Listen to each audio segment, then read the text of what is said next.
Shouldn't your PowerPoint actually be a thing that invites questions rather than so definitive that there are no questions? Think about this for a minute. When you're done with any kind of presentation, I think sometimes the very best of them are not the reaction of, very good, we certainly know where you're coming from on this. We get it.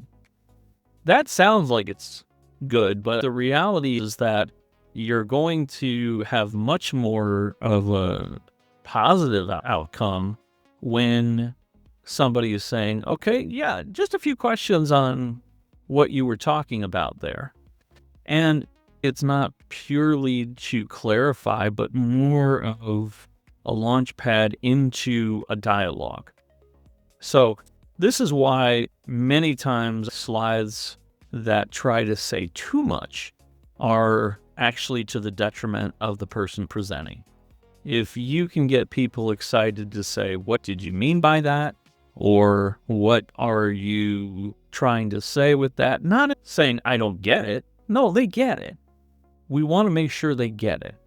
But what we don't want to do is be so ridiculously informative that we have slides that are just filled with words that most people would never have the ability to read. In that case, you're not presenting. There's no entertainment value in any of that.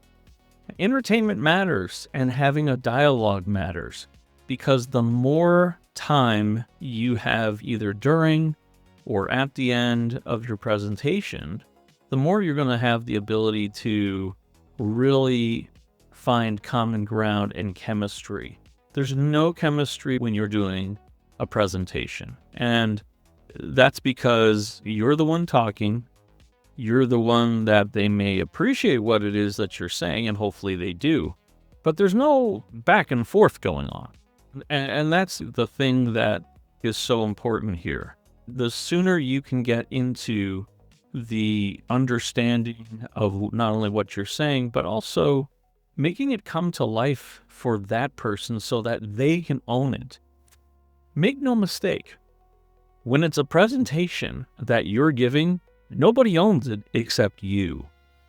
It only becomes something that they want to own and live in for a while when they are going to be asking some questions.